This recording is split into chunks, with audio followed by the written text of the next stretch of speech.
I just had the best date ever and texted my best friend, I'm going to marry this guy. Then realized I accidentally sent it to him. This happened like 10 minutes ago, and I'm not exaggerating when I say I am dying. Seriously, Holy Ghost, just take me now.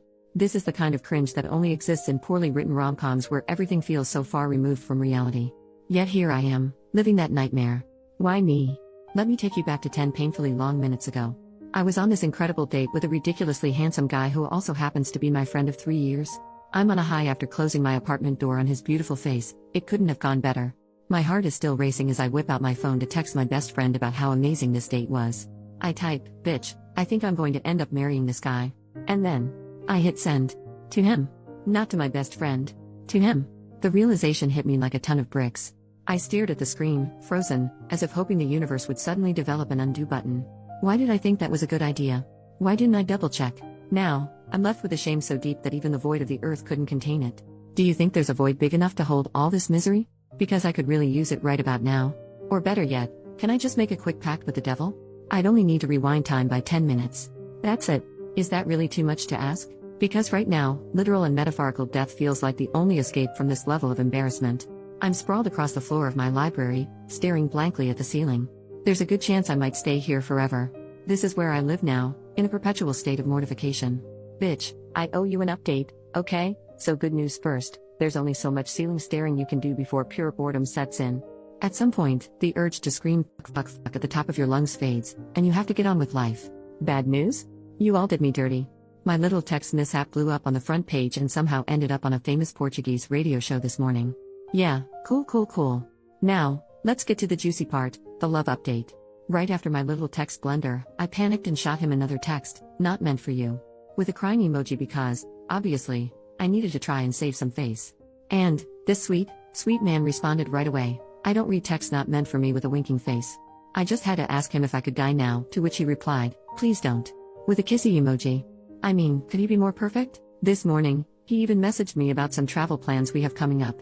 Bless this handsome man. Turns out, the gods may be cruel, but at least they're not that cruel. Oh, and for the record, my original post was a little hyperbolic, like that text, go figure. I actually slept well last night and even managed to laugh at the absurdity of it all. I've been replaying the exact moment I sent that fateful message. I had just closed the door behind him after he leaned in and kissed me goodnight. I stood there, with my keys still in hand, sighed, smiled, and typed out those words. What a moment. A little background here. 2 weeks ago, he suggested we go for a walk in the park. After 3 years of friendship, I had a feeling he was finally going to open up and share his feelings. Back when we first met, I was in a serious relationship, so he always kept his distance respecting my boundaries. But now I was single. We sat down at the park, and he looked at me and said he had feelings for me. 3-year-long feelings. And then, under the clear night sky with about 35 stars, yes, we counted, he kissed me. Last night, I guess it was my turn to be vulnerable, even if it happened accidentally. Suddenly I kind of understand Ted from How I Met Your Mother. He was always the guy I wanted to throw my shoe at, but now, I get it. Oh, and just to clarify, when I said I was in the library, I didn't mean some Jane Austen-esque space. I'm a New Yorker. Space is a luxury I don't exactly have. Growing up as a child refugee in deep poverty, my dream was to one day own enough books to fill a dedicated spot in my home. Here's a pic of my library nook, built from vintage thrift finds, DIY projects, and a lot of patience, the library. So that's it folks. The update you've been waiting for. You know, I think I prefer this messy, unpredictable life over any rom-com plot. Update 4 years later, bitch, we got married. Okay, so here we are 4 years later, and guess what? I did end up marrying that gorgeous specimen of a man. Yep, the same guy I accidentally texted, declaring my intention to marry him seconds after our first date. I still remember fumbling with my keys at the door, trying to text my best friend while locking up, only to end up sprawled across my library floor, wishing it would swallow me whole. And now, I'm his wife. Life, what even are you? I thought I'd give you all an update since, in a way, you were with me through the chaos. Your hilarious comments and shared cringe stories helped me pull myself together that night and not succumb to ultimate embarrassment.